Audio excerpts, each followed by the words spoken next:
दोस्तों एक बार फिर से हम आपके लिए UPSC CMS form filling 2025 apply process की अपडेट लेके आ चुके हैं।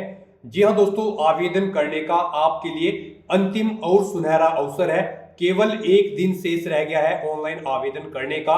लास्ट डेट की न्यू अपडेट आ चुकी है। आप जल्द से जल्द अपना फॉर्म फिल कर ले, कहीं मौका हाथ से छूट न जाए।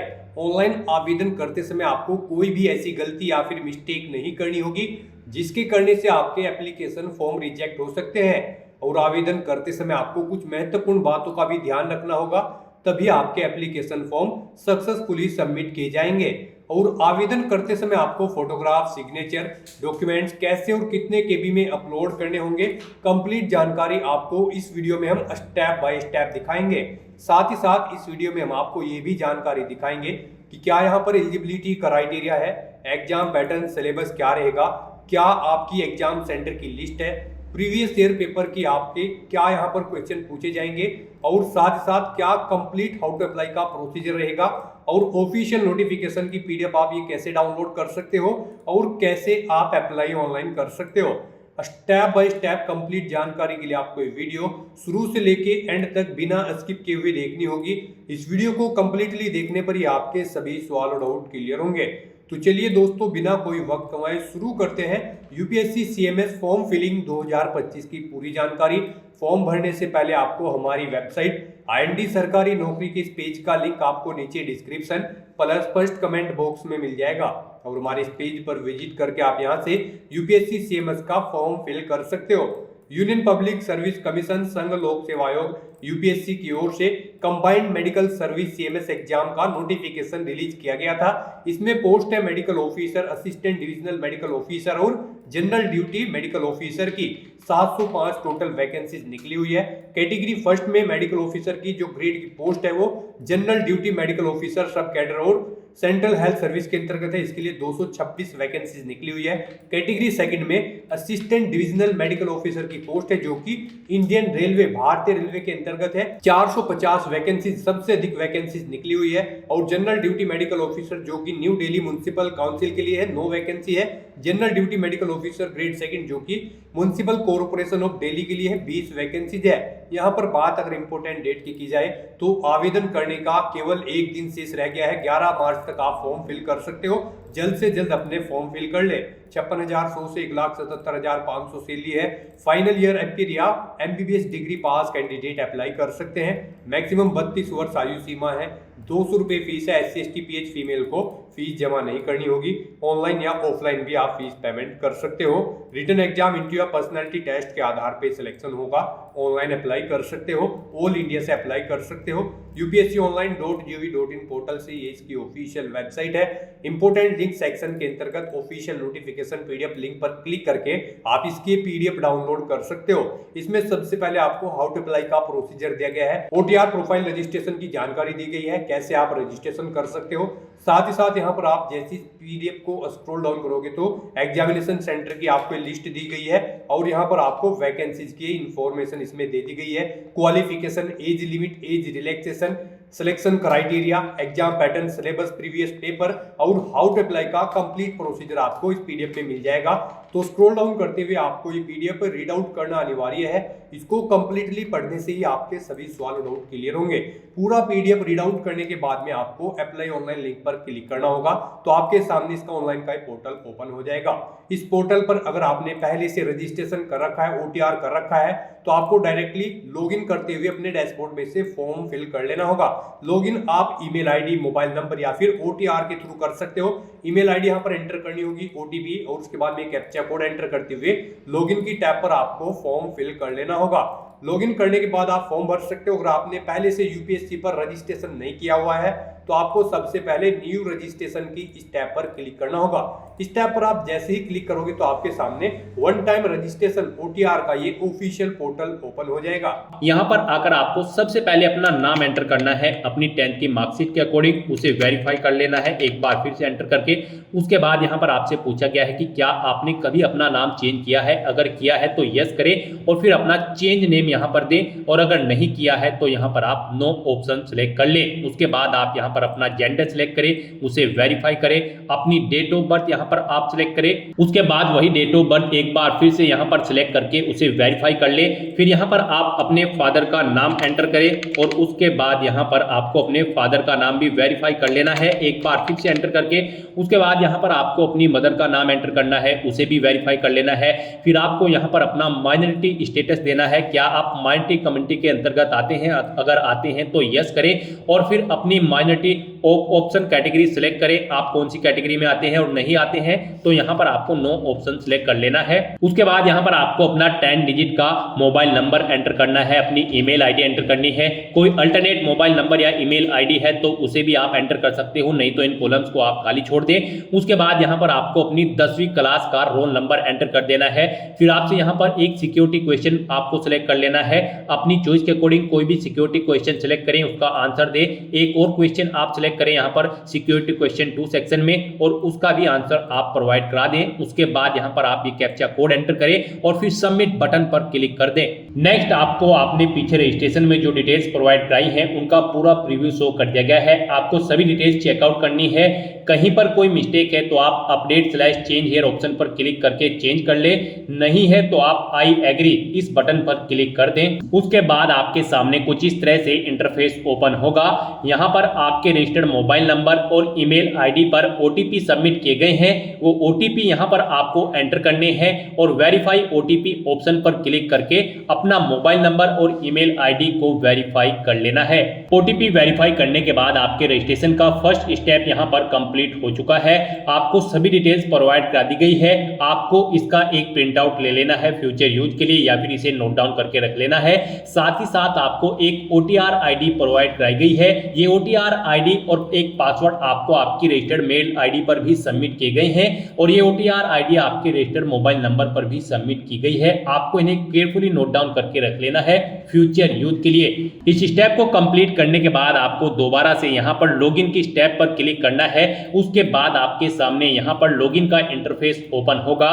गाइस यहाँ पर आप ओटीआर आईडी के थ्रू लॉगिन कर सकते हैं या फिर मोबाइल नंबर के थ्रू या फिर ईमेल आईडी के थ्रू। ईमेल आईडी के थ्रू अगर आप लॉगिन करना चाहते हैं तो यहाँ पर आप अपनी ईमेल आईडी एंटर करें, उसके बाद गेट ओटीपी ऑप्शन पर क्लिक करें। आपकी ईमेल आईडी पर एक ओटीपी आएगा, वो ओटीपी आप यहाँ पर एंटर करें या फिर आप अपना पासवर्ड एंटर करें। जो पासवर्ड आपकी रजिस्टर्ड ईमेल आईडी पर आया है ये सिक्योरिटी कोड यानी कि वेरिफिकेशन कोड आप यहाँ पर एंटर करें और लॉगिन की स्टेप पर क्लिक करके लॉगिन करें या फिर आप मोबाइल नंबर के थ्रू यहाँ पर लॉगिन कर सकते हैं। आप अपना मोबाइल नंबर एंटर करें, गेट ओटीपी ऑप्शन पर क्लिक करें, एक ओटीपी आएगा, वो ओटीपी आप यहां पर एंटर करें और या फिर आप अपना पासवर्ड एंटर करके ये वेरिफिकेशन कोड यहां पर एंटर करके लॉगिन कर ले।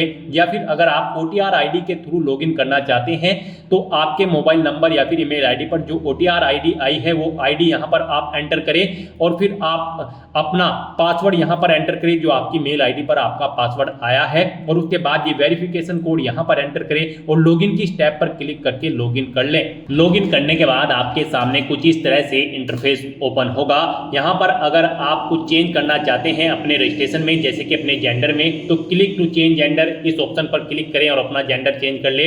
और अगर आप अपने माइनॉरिटी स्टेटस में चेंज आउट करना चाहते हैं तो क्लिक टू चेंज ऑप्शन पर क्लिक करके इसमें भी आप चेंज कर सकते हैं।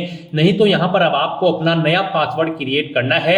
यहां पर गाइड अब आपको अपना नया पासवर्ड क्रिएट करना है। इसके लिए आपको गाइडलाइन दी गई है, आपका पासवर्ड कम से कम 8 कैरेक्टर का होना चाहिए और ये अल्फा न्यूमेरिक फॉर्मेट में होना चाहिए। मींस आपके पासवर्ड में कम से कम एक अपर केस कैरेक्टर, एक लोअर केस कैरेक्टर, एक इंटीजर नंबर और एक स्पेशल कैरेक्टर जैसे कि @ या फिर डॉलर होना चाहिए। वही पासवर्ड आपको यहां पर एक बार फिर से एंटर करके कंफर्म कर लेना है। हम आपको पासवर्ड का सैंपल दिखा रहे हैं, इसके अकॉर्डिंग आपको अपना पासवर्ड क्रिएट करना है। तो आपका अपना पासवर्ड कुछ इस फॉर्मेट में रेडी करना है। इसमें आपका एक अपर केस कैरेक्टर, एक लोअर केस कैरेक्टर, एक इंटीजर नंबर और एक स्पेशल कैरेक्टर होना चाहिए और इसकी लेंथ कम से कम 8 कैरेक्टर की होनी चाहिए। तो इस फॉर्मेट में आपको अपना पासवर्ड यहां पर क्रिएट करना है।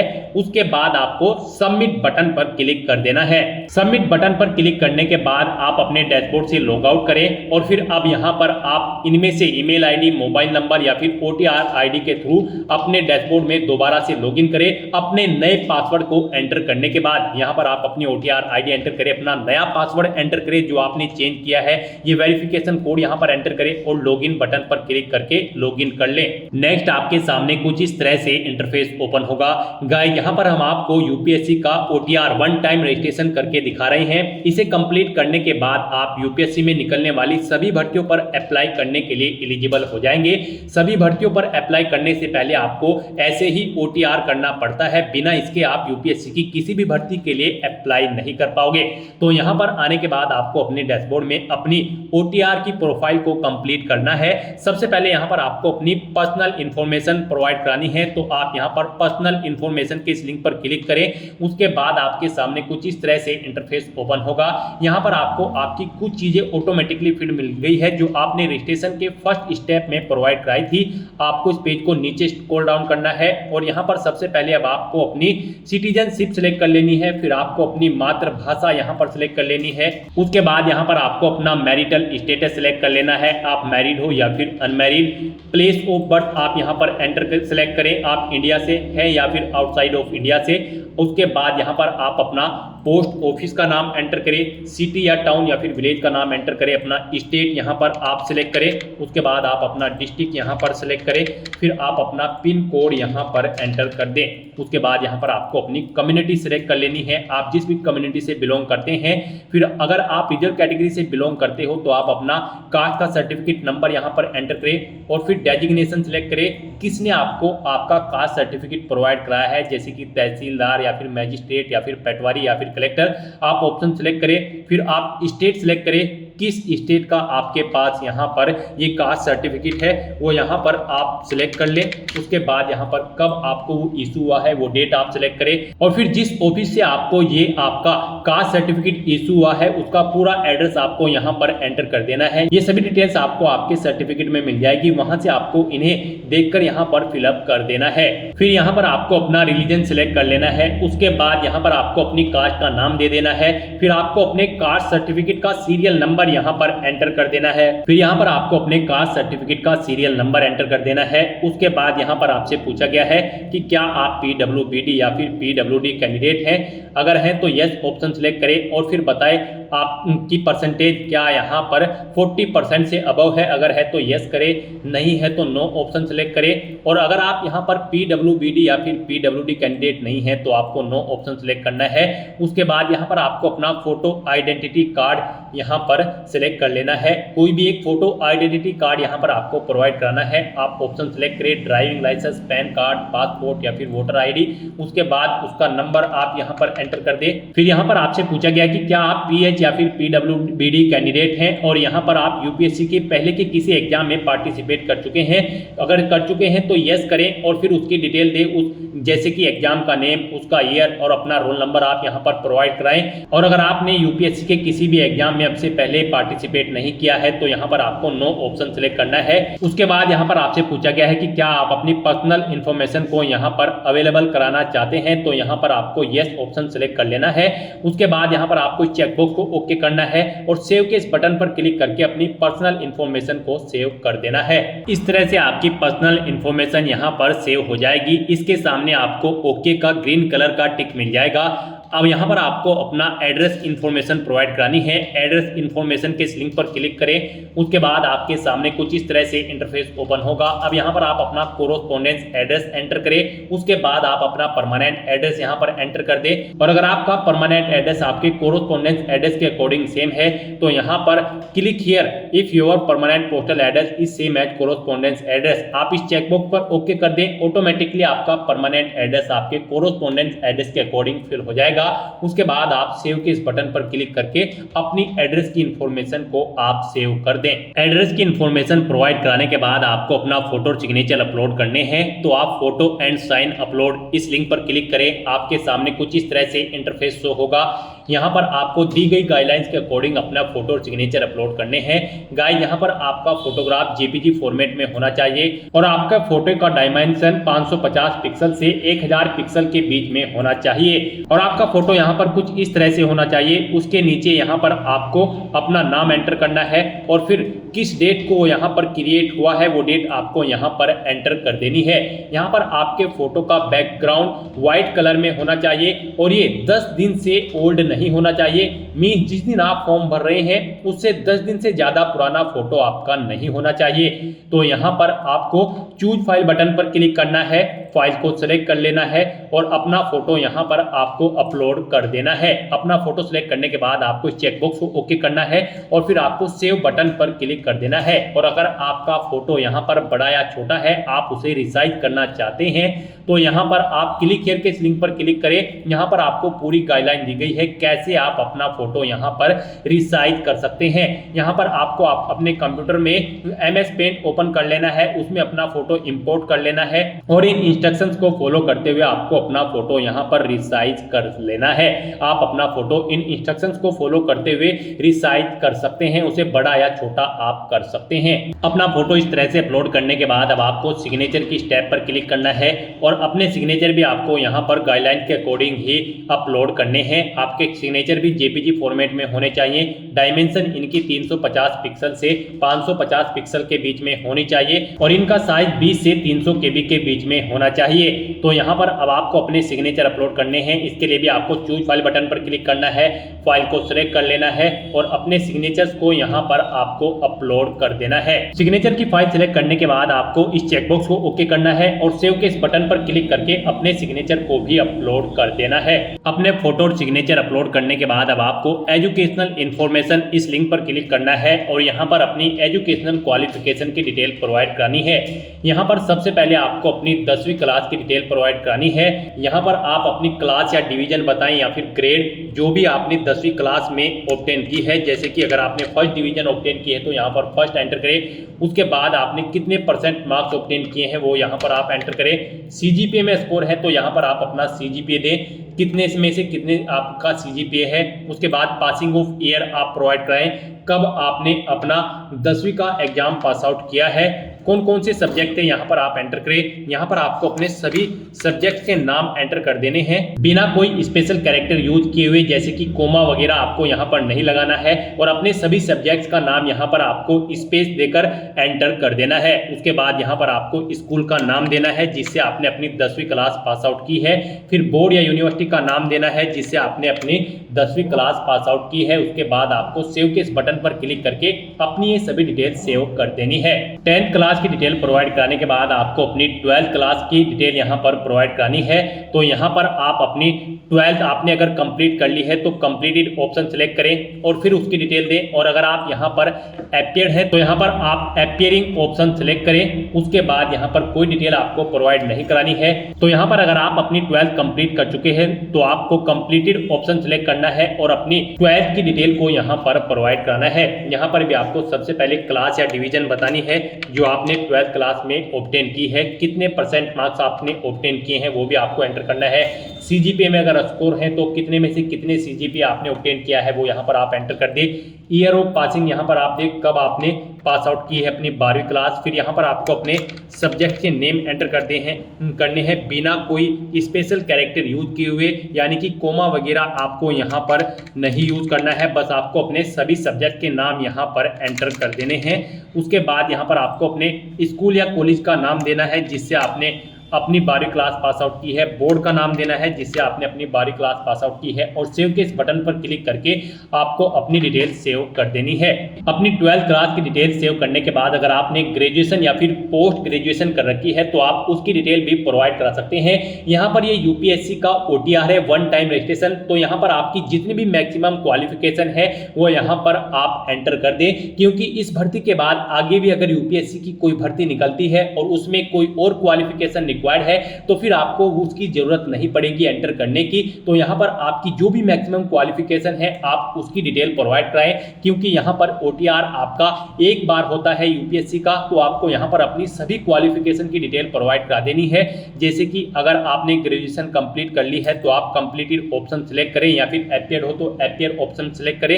अगर आपने यहाँ पर अपनी ग्रेजुएशन कंप्लीट कर ली है तो उसकी डिटेल भी आपको सेम ऐसे ही प्रोवाइड करानी है। यहाँ पर आपको सबसे पहले बताना है आपने अपनी ग्रेजुएशन किस फील्ड में की है, यानी कि स्ट्रीम में की है, मेडिकल, इंजीनियरिंग या फिर साइंस में, आप ऑप्शन सेलेक्ट करें। अपनी ग्रेजुएशन की स्ट्रीम सेलेक्ट करने के बाद यहाँ पर आपको अपनी डिग्री सेलेक्ट करनी है, आपने किस में अपनी डिग्री यहाँ पर कंप्लीट की है। उसके बाद यहाँ पर आपको अपनी डिग्री की डिवीजन बतानी है या फिर क्लास बतानी है, आपने फर्स्ट क्लास में ऑब्टेन की है या फिर सेकंड में या फिर थर्ड में, कितने % मार्क्स आपने ऑब्टेन किए हैं वो एंटर करें।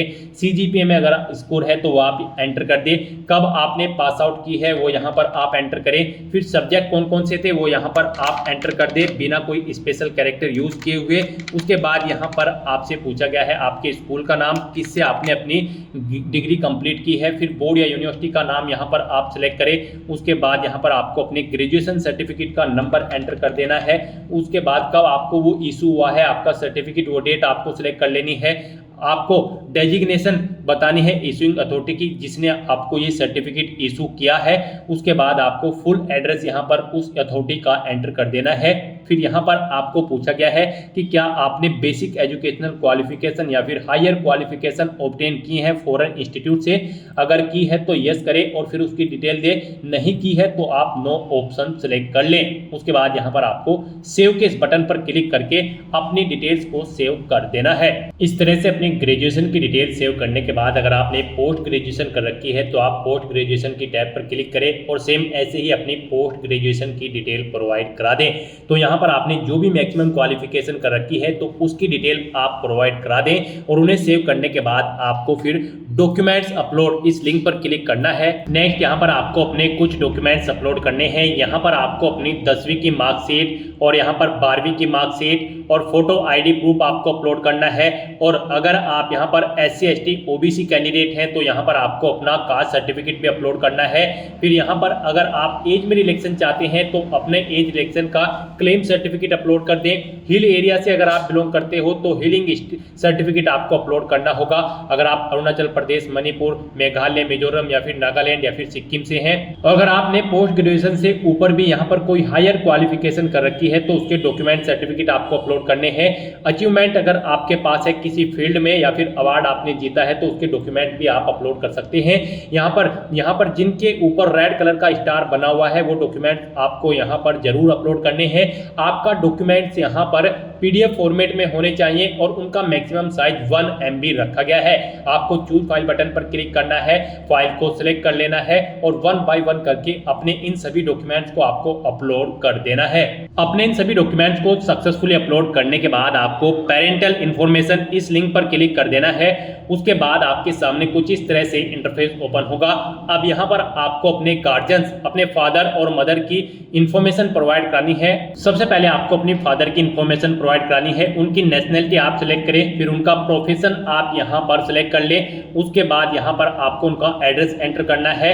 आप उनका एड्रेस एंटर कर दें या फिर अगर उनका एड्रेस आपके एड्रेस के अकॉर्डिंग सेम है तो यहाँ पर आप कोरोस्पोंडेंस एड्रेस या फिर परमानेंट एड्रेस आपके जिस भी एड्रेस से सेम है यहाँ पर आप उस लिंक पर क्लिक कर दें।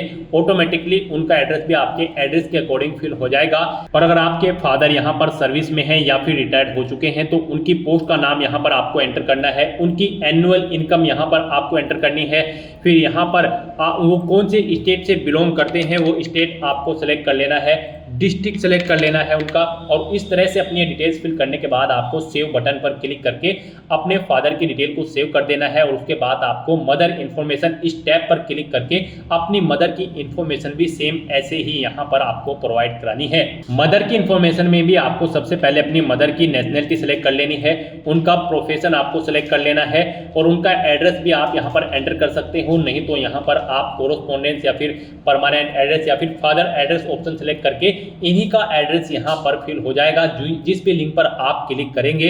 उसके बाद अगर वो यहाँ पर कार्यरत है यानी कि सर्विस करती हैं या फिर रिटायर्ड हो चुकी है तो उनकी पोस्ट का नाम यहाँ पर आप एंटर कर दें। उनकी एनुअल इनकम कितनी है वो यहाँ पर आप एंटर कर दें। नहीं है तो आप नोट एप्लीकेबल यहाँ पर एंटर कर सकते हैं और अगर एनुअल इनकम नहीं है तो यहाँ पर आप 0 एंटर कर सकते हैं। उसके बाद आपकी माता किस स्टेट से बिलोंग करती है यहाँ पर आप उस स्टेट का नाम सेलेक्ट करें। उसके बाद डिस्ट्रिक्ट सेलेक्ट करें और फिर उनकी ये डिटेल सेव के इस बटन पर क्लिक करके सेव कर दें। नेक्स्ट यहाँ पर आपको अपनी एम्प्लॉयमेंट इन्फॉर्मेशन प्रोवाइड करानी है। आपको एम्प्लॉयमेंट इन्फॉर्मेशन के इस लिंक पर क्लिक करना है। उसके बाद आपके सामने कुछ इस तरह से इंटरफेस ओपन होगा।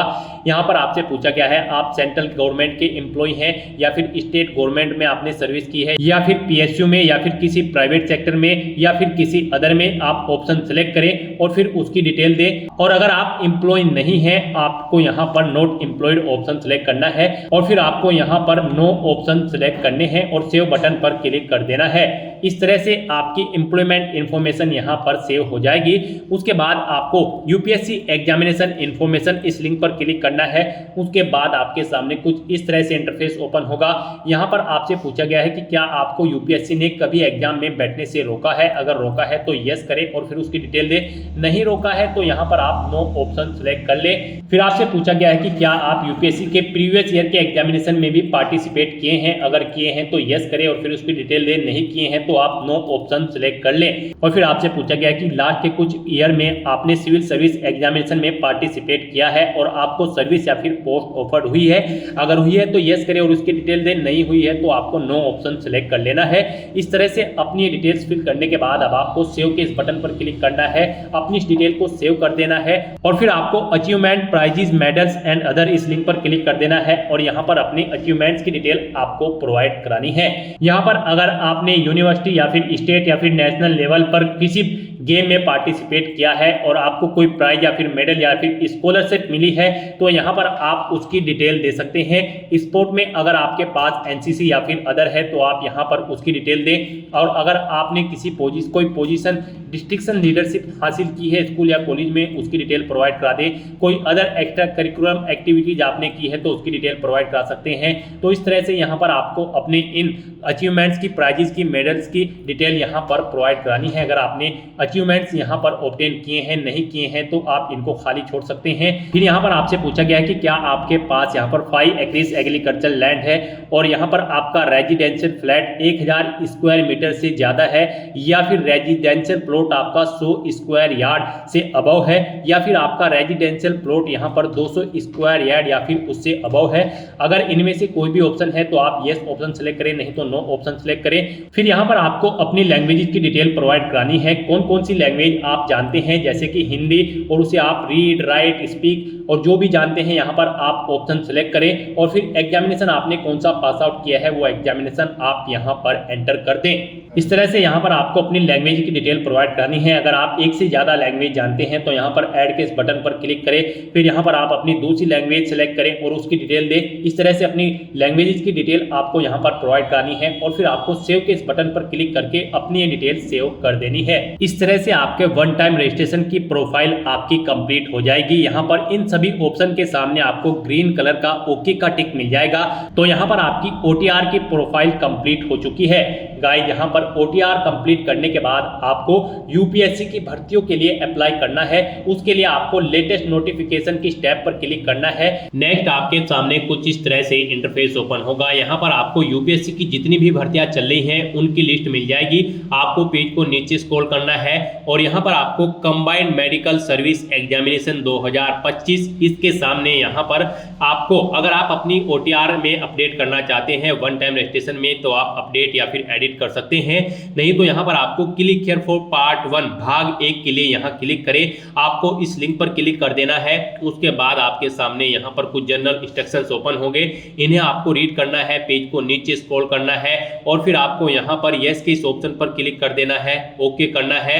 उसके बाद यहाँ पर आपको दिखा दिया गया है कि आपका जो OTR है पार्ट 1 का रजिस्ट्रेशन उससे यहाँ पर ऑटोमेटिकली फैच कर लिया गया है। यहाँ पर आप इस चेकबॉक्स को ओके करें और फिर यहाँ पर आई एग्री इस ऑप्शन पर क्लिक करें। इस तरह से यहाँ पर आपका पार्ट 1 कंप्लीट हो चुका है। फिर यहाँ पर आपको कंबाइंड मेडिकल सर्विस एग्जामिनेशन 2025 के इसी सेक्शन में आकर भाग 2 के लिए यहाँ क्लिक करें। इस लिंक पर क्लिक कर देना है। उसके बाद आपके सामने कुछ इस तरह से इंटरफेस ओपन होगा। अब आप इस पेज को नीचे स्क्रॉल डाउन करें और फिर यहाँ पर आपको बस अपनी एजुकेशनल क्वालिफिकेशन सिलेक्ट करनी है। यहाँ पर UPSC CMS 2025 एग्जाम में पार्टिसिपेट करने के लिए आपके पास MBBS की डिग्री होनी चाहिए, या फिर आप अगर MBBS के कोर्स में फाइनल ईयर में अपियर्ड हैं तो भी आप अप्लाई कर सकते हो। यहाँ पर आप ऑप्शन सेलेक्ट करें आपने पास आउट कर चुकी है या फिर आप अपियर्ड हो, ऑप्शन आप सेलेक्ट करें। उसके बाद यहाँ पर आप कंटिन्यू / आगे बढ़े इस ऑप्शन पर क्लिक कर दें। नेक्स्ट यहाँ पर आपसे पूछा गया है क्या आप एज में रिलैक्सेशन चाहते हैं, अगर चाहते हैं तो यस ऑप्शन सेलेक्ट करें और फिर यहाँ पर आप अपना श्रेणी कोड का चयन करें। आप क्लिक के इस बटन पर क्लिक करें और अपना श्रेणी कोड यहाँ पर आप सिलेक्ट कर लें। और अगर आप आयु में छूट नहीं चाहते हैं तो यहाँ पर आपको नो ऑप्शन सिलेक्ट करना है। आप अपने अपलोडेड डॉक्यूमेंट व्यू करना चाहते हैं तो व्यू डॉक्यूमेंट अपलोडेड इस लिंक पर क्लिक करके उन्हें व्यू कर सकते हो, नहीं तो यहाँ पर अब आपको कंटिन्यू / आगे बढ़े इस ऑप्शन पर क्लिक कर देना है। उसके बाद आपके सामने कुछ इस तरह से इंटरफेस ओपन होगा। फिर यहाँ पर आपका जो फोटो पहचान पत्र है वो यहाँ पर आपको ऑटोमेटिकली सिलेक्ट मिल जाएगा। ये आपकी OTR से फैच कर लिए गए हैं। अब यहाँ पर बस आपको कंटिन्यू / आगे बढ़े इस ऑप्शन पर क्लिक करना है। उसके बाद यहाँ पर आपको आपके एप्लीकेशन फॉर्म का पूरा प्रीव्यू शो कर दिया गया है। आप इस पेज को नीचे स्क्रॉल डाउन करें। यहाँ पर अगर आप कोई एडिट करना चाहते हैं अपने एप्लीकेशन फॉर्म में तो आप अपडेट / सुधार इस ऑप्शन पर क्लिक करके एडिट कर ले, नहीं तो यहाँ पर अब आपको इस कैप्चा कोड को यहाँ पर एंटर करना है और फिर आपको आई एग्री मैं सहमत हूँ इस ऑप्शन पर क्लिक कर देना है। नेक्स्ट आपके सामने कुछ इस तरह से इंटरफेस ओपन होगा। यहाँ पर आपका भाग सेकंड भी कंप्लीट हो चुका है। आप प्रिंट स्लिप ऑप्शन पर क्लिक करके अपने फॉर्म का एक हार्ड कॉपी प्रिंट आउट ले ले और उसके बाद आप click here for DAF of CMS part 3 इस ऑप्शन पर क्लिक कर दें। नेक्स्ट आपके सामने कुछ इस तरह से इंटरफेस ओपन होगा। अब यहाँ पर आपसे पूछा गया है क्या आपके फादर की मृत्यु हो चुकी है या फिर वो जिंदा है। अगर जिंदा है तो आप अलाइव ऑप्शन सेलेक्ट करें, मृत्यु हो चुकी है तो आप डिसीज ऑप्शन सेलेक्ट कर लें। ऐसे ही आपको अपनी मदर की डिटेल देनी है।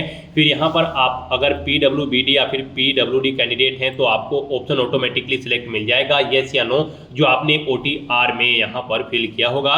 उसके बाद यहाँ पर आपसे पूछा गया है कि क्या आपकी क्वालिफिकेशन है, जो यहाँ पर रिक्वायर्ड क्वालिफिकेशन है वाइड रूल 6 के अकॉर्डिंग। अगर आप एग्री करते हैं तो यस ऑप्शन सेलेक्ट करें, नहीं तो नो ऑप्शन सेलेक्ट करें। फिर आपसे पूछा गया है कि क्या आपने MBBS परीक्षा का रिटन टेस्ट और प्रैक्टिकल यहाँ पर कंप्लीट कर लिया है। अगर आप फाइनल ईयर में अपियर्ड हैं, अगर कर लिया है तो आप यस ऑप्शन सेलेक्ट करें और फिर यहाँ पर प्रैक्टिकल और जो एग्जाम है वो आपने किस डेट को कंप्लीट किया है वो डेट, मंथ और ईयर सेलेक्ट करें। और अगर आपने पास आउट नहीं किया है तो यहाँ पर आपको नो ऑप्शन सेलेक्ट करना है। फिर यहाँ पर आपसे पूछा गया है कि क्या आपने अपनी इंटर्नशिप भी कंप्लीट कर ली है। अगर कर ली है तो यस ऑप्शन सेलेक्ट करें।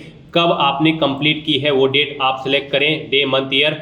और अगर नहीं की है तो कब तक ये कंप्लीट हो सकती है, आप एक अनुमानित डेट यहाँ पर प्रोवाइड कराएं। और अगर आपने यहाँ पर इंटर्नशिप कंप्लीट नहीं की है तो आपको नो ऑप्शन सेलेक्ट कर लेना है। उसके बाद यहाँ पर आपसे पूछा गया है कि क्या आप करंट में एक स्टूडेंट है पोस्ट ग्रेजुएशन या फिर डिप्लोमा कोर्स के MBBS के बाद। अगर हैं तो आप यस ऑप्शन सेलेक्ट करें और फिर उसकी डिटेल दें, जैसे कि date of enrolled said post graduation diploma course और कब तक आपका कोर्स यहाँ पर ये कंप्लीट हो जाएगा वो डेट आप दें। और यहाँ पर आपके पास क्या बॉन्ड है requirement after completion of said post graduation diploma. अगर है तो यस ऑप्शन सेलेक्ट करें और फिर पीरियड ऑफ बॉन्ड यहाँ पर दें, नहीं है तो नो ऑप्शन सेलेक्ट करें। और अगर आप कोई पोस्ट ग्रेजुएशन या फिर डिप्लोमा कोर्स नहीं कर रहे हैं MBBS के बाद तो यहाँ पर आपको नो ऑप्शन सेलेक्ट करना है और फिर आपको यहाँ पर सेव एंड कंटिन्यू ऑप्शन पर क्लिक कर देना है। नेक्स्ट आपके सामने कुछ इस तरह से इंटरफेस ओपन होगा। अब यहाँ पर आपको अपनी पोस्ट प्रेफरेंस देनी है। यहाँ पर आप जिस पोस्ट को प्रेफरेंस देना चाहते हैं फर्स्ट नंबर पर, उसके सामने आपको 1 लिखना है। जिसे सेकंड नंबर पर प्रेफरेंस देना चाहते हैं उसके सामने आपको सेकंड एंटर कर देना है। और अगर आप प्रेफरेंस देना नहीं चाहते हैं तो आपको 0 फिल कर देना है। तो यहाँ पर अब आप फर्स्ट प्रेफरेंस में कैटेगरी फर्स्ट या फिर कैटेगरी सेकंड ऑप्शन अपने अकॉर्डिंग सेलेक्ट करें और फिर यहाँ पर आप जिस पोस्ट को फर्स्ट नंबर पर प्रेफरेंस देना चाहते हैं उसके सामने आप फर्स्ट एंटर करें। जिसे सेकंड देना चाहते हैं प्रेफरेंस तो उसके सामने आप यहाँ पर सेकंड पर एंटर कर दें। इस तरह से अपनी पोस्ट प्रेफरेंस यहाँ पर सेट करने के बाद अब आपको सेव एंड कंटिन्यू ऑप्शन पर क्लिक करना है। नेक्स्ट आपके सामने कुछ इस तरह से इंटरफेस शो होगा। अब यहाँ पर आप प्रीव्यू एप्लीकेशन ऑप्शन पर क्लिक करके इस लिंक पर क्लिक करके अपने एप्लीकेशन फॉर्म का प्रीव्यू चेकआउट कर सकते हो। फिर यहाँ पर आपसे पूछा गया है क्या आपने अपनी एप्लीकेशन फॉर्म का प्रीव्यू चेकआउट कर लिया है, तो यहाँ पर आप यस ऑप्शन सेलेक्ट करें और फिर आप पार्ट 3 फाइनल सबमिट इस ऑप्शन पर क्लिक कर दें। इस तरह से यहाँ पर आपका पार्ट 3 का फॉर्म भी कंप्लीट हो जाएगा। फिर आपको आपके डैशबोर्ड में डायरेक्ट किया जाएगा। आप दोबारा से कंबाइंड मेडिकल सर्विस एग्जामिनेशन 2025 के सेक्शन में आकर अब आपको centre selection and agreeing to declaration इस लिंक पर क्लिक कर देना है। उसके बाद आपके सामने कुछ इस तरह से इंटरफेस ओपन होगा। अब यहाँ पर आप अपना एग्जामिनेशन सेंटर सेलेक्ट करें। उसके बाद यहाँ पर आप डिक्लेरेशन सेक्शन में इन इंस्ट्रक्शंस को रीड करें, पेज को नीचे स्क्रॉल करें और फिर I have read the declaration and agree इस ऑप्शन पर क्लिक कर दें। उसके बाद आपके सामने कुछ इस तरह से इंटरफेस ओपन होगा। यहाँ पर आपका एप्लीकेशन फॉर्म सक्सेसफुली कंप्लीट हो चुका है, सबमिट हो चुका है। यहाँ पर आप चेकआउट कर सकते हो, आपका एप्लीकेशन फॉर्म सक्सेसफुली सबमिट हो चुका है। तो एप्लीकेशन फॉर्म का स्टेटस चेकआउट करने के लिए अब आप for application status of combined medical service examination 2025 इस लिंक पर क्लिक कर दें। उसके बाद आपके सामने कुछ इस तरह से इंटरफेस होगा। यहाँ पर आप चेकआउट कर सकते हो आपका combined medical service examination 2025 form के सभी स्टेप्स कंप्लीट हो चुके हैं। आपको कंप्लीटेड ऑप्शन शो कर दिया जाएगा। एप्लीकेशन स्टेटस में आपको कंप्लीटेड ऑप्शन मिल जाएगा। यहाँ पर आप व्यू/प्रिंट के इस बॉक्स में आकर DAFCMS क्लिक हियर इस लिंक पर क्लिक करके अपने एप्लीकेशन फॉर्म का एक हार्ड कॉपी प्रिंट आउट ले सकते हो, फ्यूचर यूज के लिए, फ्यूचर रेफरेंस के लिए। तो दोस्तों ऐसे आप UPSC combined medical service examination 2025 के लिए अपना फॉर्म अप्लाई कर सकते हो बिना कोई मिस्टेक किए हुए। आज की इस वीडियो में बस इतना ही। आई होप ये वीडियो आपको पसंद आई होगी। अगर पसंद आई हो तो इसे लाइक और शेयर करें। चैनल पर नए हो तो इसे सब्सक्राइब कर लें। Thanks for watching.